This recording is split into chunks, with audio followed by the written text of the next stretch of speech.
নমস্কাৰ বন্ধুসকল, আজি আমি এটা বৰ ধুনীয়া মন্দিৰ চাবলৈ যাওঁ আহক। এইটো মন্দিৰ তিনিচুকীয়াৰ AP ৰোডত আছে। এই মন্দিৰটোৰ নাম হ'ল শিৱধাম। চাওকচোন, এই মন্দিৰটো ইমান ধুনীয়া হয় আৰু এইবোৰ হৈছে মন্দিৰৰ ওচৰত থকা শিবিৰ, য'ত বাহিৰৰ পৰা অহা মানুহ আৰু ইয়াতে কাম কৰা কৰ্মচাৰীসকলে ইয়াত থাকে। এইটো ইমান ধুনীয়া হনুমানৰ মন্দিৰ। এই হনুমানৰ মূৰ্তিটোত প্ৰথম মই আৰু মায়ে অলপ পূজা কৰিলোঁ। চাওকচোন, ইয়াত 3টা কুকুৰো আছিলে। আমি ইয়াতে ভালদৰে হনুমান চালিচাৰ পাঠ কৰি আমি ইয়াৰ পৰা ওলাই গৈ মুখ্য মন্দিৰটোৰ ফালে প্ৰৱেশ কৰিলোঁ। বন্ধুসকল, আপোনালোকে জানেনে, যেতিয়া ছট পূজা হয় সেই সময়ত এই গোটেইটো মন্দিৰ এনেকৈ ভৰি পৰি থাকে। আজি আমি ৰাতিপুৱা গৈছিলোঁ বাবে এই মন্দিৰটো অকণমান মানুহ কম আছিলে। আৰু এই মন্দিৰটোত আপুনি দেখিছেনে, গোটেইটো মন্দিৰতে এনেকৈ ভগৱান শ্ৰীকৃষ্ণ আৰু শিৱৰ গোটেইখিনি লীলা বঢ়িয়াকৈ সিহঁতে ছবি আঁকি থৈ দিছে। আৰু এইটো আমি দেখিছোঁ শিৱলিংগ। ইয়াতে মায়ে শিৱলিংগত পূজা কৰিলে। আৰু যেতিয়াই বলবম হয়, বলবমৰ সময়ত আমি চবেই জানো যে ইয়াতে ৰথ যাত্ৰা হয়। নামৰূপৰ পৰা তিনিচুকীয়ালৈ মানুহবোৰে ৰথ যাত্ৰা কৰে। আৰু এইসকলক কোৱাৰী বুলি কয়। এই কোৱাৰীসকলে যিমান দূৰত্ব অতিক্ৰম কৰে সেই গোটেইখিনি সিহঁতে খালী ভৰিয়ে কৰে। আৰু তাৰ পৰা সিহঁতে আকৌ শিৱধামলৈ উভতি আহে। আৰু তাত আমি বহু কোৱাৰী দেখোঁ। তাহাঁতে ধুনীয়া ধুনীয়া সংগীত পৰিৱেশন কৰে আৰু এই সংগীতবোৰ গাই গাই গোটেইখিনি তাহাঁতে যাত্ৰা কৰিব। আৰু বলবমত কয় কি সিহঁতৰ একেবাৰে ভাগৰ নালাগে। যেনেকৈ আপুনি দেখিলেনে, পুৰোহিতে এইমাত্ৰ গান গালে। মই আৰু মা কিছুমান ফটো উঠিলোঁ আৰু আমি আকৌ হনুমানৰ দৰ্শন কৰিলোঁ। আৰু তাৰপিছত আমি দেখিলোঁ যে পৰিৱেশটো ইমান ধুনীয়া। এটা এটা মূৰ্তি আমি দৰ্শন কৰিলোঁ। এইটো শ্ৰীকৃষ্ণ মূৰ্তি, ৰাম মূৰ্তি, সীতা, হনুমান, তেনেকৈ বহুত মূৰ্তি আছিলে। আৰু শিৱধামটো ভগৱান শিৱৰ বাবে এই মন্দিৰটো বনোৱা গৈছে। এইটো কোনে বনাইছিলে? তেওঁৰ ভক্তসকলে বনাইছিলে। চব ইয়াতে বিভিন্ন ধৰণৰ শ্লোক অংকিত আছে। আৰু লগতে ইয়াতে কৃষ্ণ আৰু শিৱৰ আপোনালোকে বহুকেইটা মূৰ্তি দেখা পাব।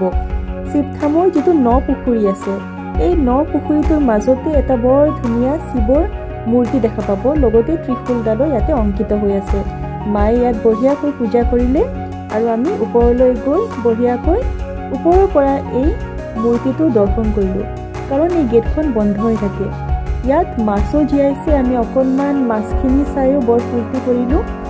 আৰু তাৰপিছত আপোনালোকে চাওক যে শিৱধাম দেখিবলৈ ইমান ধুনীয়া হয়। ইয়াতে বহুত ধুনীয়া ধুনীয়া মূৰ্তি আছে আৰু ভগৱান শিৱৰ বহি থকা এটা ৰূপত মূৰ্তি এটা আছে। আৰু আমি দেখিলোঁ যে মূৰ্তিটো ইমান ধুনীয়া হয়। আমি সেইটো বহু দেৰি চাই থাকিলোঁ। এই শিৱধাম ক'ত আছে বুলি ভাবে আপোনালোকে? আপোনালোক যদি যাব বিচাৰে শিৱধামত, তেনেহ'লে আপোনালোকে তিনিচুকীয়া ডিষ্ট্ৰিক্টত আহিব লাগিব আৰু তাৰ পৰা AP ৰোডলৈ যাব লাগিব।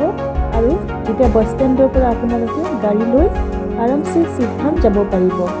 শিৱধামত গৈ আপোনালোকে নিজৰ মনোবাঞ্ছা যি আছে সেইটো ভগৱান শিৱৰ ওচৰত ক'ব পাৰিব।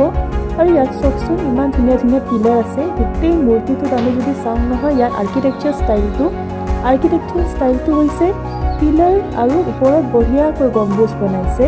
আৰু মাজত হৈছে 9 পুখুৰীটো। এইটো দৰ্শন পাবলৈ বৰ দূৰৰ পৰা মানুহবোৰ আহে।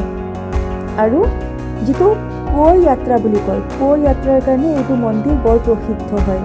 এইটো শ্ৰাৱণ মাহত এই যাত্ৰাটো কৰা হয়। জুলাই বা আগষ্ট মাহত আপোনালোকে দেখিব বহু মানুহৰ ভিৰ হৈ থাকে। আৰু ইয়াৰ মূৰ্তিবোৰ দেখিছেনে, ইমান ধুনীয়া হয়। ইয়াতে এখন ঝোলাও আছিলে। মানে এই যিবোৰ ৰেচিডেণ্ট হয়, যিবোৰ ইয়াত শিবিৰ আছে, সেই মানুহবোৰ থকাৰ বাবে অলপ ইয়াত ধুনীয়াকৈ গাৰ্ডেন বনাই দিছে। বহুত ধুনীয়া ধুনীয়া ফুল আছে আৰু ইয়াৰ মেইনটেনেঞ্চটো ভাল। আমি ইয়াতে অকণমান ঝোলা ঝুলিলোঁ, মাও ঝুলিলে। ঝোলাখন অকণমান দুৰ্বল হৈ আছিলে, সেইকাৰণে আমি বেছি ঝুলিব নোৱাৰিলোঁ। আৰু তাৰপিছত আমি ধুনীয়াকৈ ইয়াতে ফুলবোৰ চালোঁ, চাই অকণমান ইয়াত জিৰণি ল'লোঁ, ফটো উঠিলোঁ। আৰু তাৰপিছত আমাৰ যিটো শিৱধামলৈ যিটো যাত্ৰা আছিলে, এইটো সম্পূৰ্ণ হৈ গ'ল। আপোনালোকৰ ভিডিঅ'টো চাই কেনেকুৱা লাগিলে বন্ধুসকল জনাব। আৰু যদি মোৰ চেনেলটো ছাবস্ক্ৰাইব কৰা নাই, তেনেহ'লে ছাবস্ক্ৰাইব কৰি ল'ব।